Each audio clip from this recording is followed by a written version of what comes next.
You're listening to That Vegan Couples podcast with Natasha and Luca. Episode number 90, Post-Veganism. Is it time to drop the V word? Welcome to That Vegan Couples podcast, where we explore, create, inspire, and laugh. And now your hosts, Natasha and Luca. In today's episode, we're going to discuss a topic that we don't entirely know how we feel about, to be honest. It's evolving. You know, we're really torn on this issue, and it's something that we speak about between each other often. And today we're going to bring someone else into the conversation. And that someone is Orlando Torres. Orlando is an animal rights activist from Direct Action Everywhere. We first saw Orlando give a great speech at the Animal Liberation Conference in 2019 about civil disobedience, and we later crossed paths again on our animal rights activism tour. He came to our workshop in Paris, and we did a few actions together in France. Not only has Orlando been an animal rights activist with DXE for the past 4 years, but he continues to spend most of his time strategizing, planning, volunteering, and thinking about how we can end animal exploitation. However, he is no longer vegan. I know what you're all thinking. That doesn't make sense. What's going on? Let us explain. Last year, Orlando made a Facebook video called Why I'm Not Vegan Anymore. Post-Veganism explained by Orlando Torres. He doesn't call himself vegan anymore and avoids using the word vegan.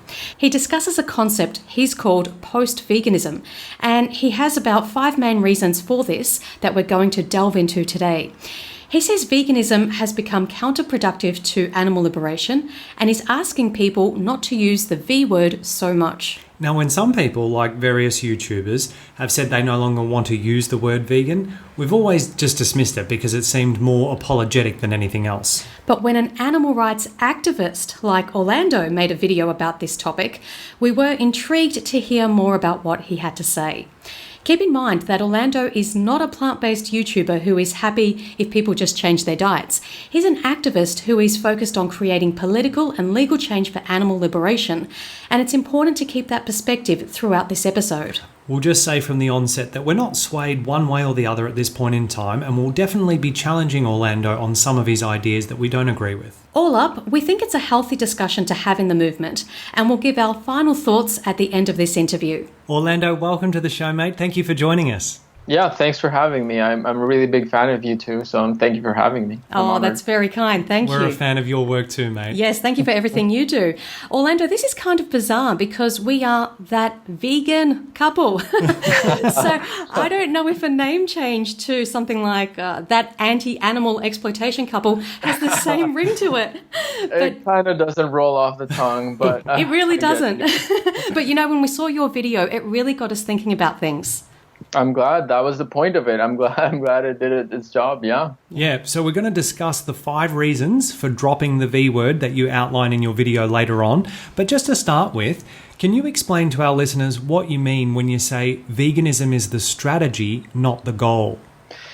Yeah, so I think the point that I was making there was that we the animal rights movement started looking as veganism as the goal, and we started using this language that says, you know, we're hoping for a vegan world and veganism is what we want. And I think that veganism is, the way I see it, is a strategy to achieve animal liberation. My goal is to have all animals be free from cages, be free from human tyranny. My goal is not veganism, and it might be a part of it, so we might have to untangle that later. But in a nutshell, I think that the animal rights movement started focusing so much on veganism and purity of vegans and how pure we are, and that we kind of got off message that this is about animals and this is not about vegans. Yeah, because you mentioned that veganism is just one strategy towards animal liberation, but there are other strategies, right? Yeah, veganism is, the way I see it, is an economic boycott. We are trying to take down the industry by not contributing to it. That is one way to liberate animals. There are many others, like going into farms, like changing laws. And I have gotten some people that say veganism is not just an economic boycott, it's a way of living, it's a way of being, it's a way of thinking. And yeah, I'm sure we'll get into this, but my point is, okay, you can eat however we want, however you think is more in line with our values, but just using that word, I think, has become counterproductive to the movement. But I see it as a strategy. My goal is to liberate animals, not to create vegans. And I think the two are not necessarily tied together as the movement thinks that they are. One thing I really like that you said in regards to strategy in the video, Orlando, was that no strategy is above criticism, and any strategy can and should be questioned. And the goal is what matters, and the goal is animal liberation, as we've established, and that we owe it to the animals to question every strategy. I really like that. Yeah, this has been one of the biggest takeaways for me, is that in some ways it's like, why is it so hard to evaluate this strategy? Some people have been getting upset and sending very hateful messages that say, why are you trying to divide the movement? Why are you trying to hate on vegans?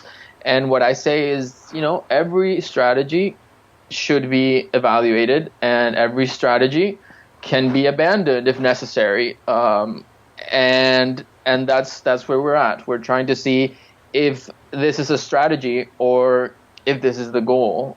And I think we need to tease that out a little bit. Absolutely, we do. And I think one of the reasons that you've, sparked this passion, if you like, in vegans objecting to what you're putting out there is because I think it's very difficult for vegans to disassociate from the word. It's become part of our identity. People have tattoos, people have t-shirts, people have social media platforms. Oh my God, what are we going to do with our name?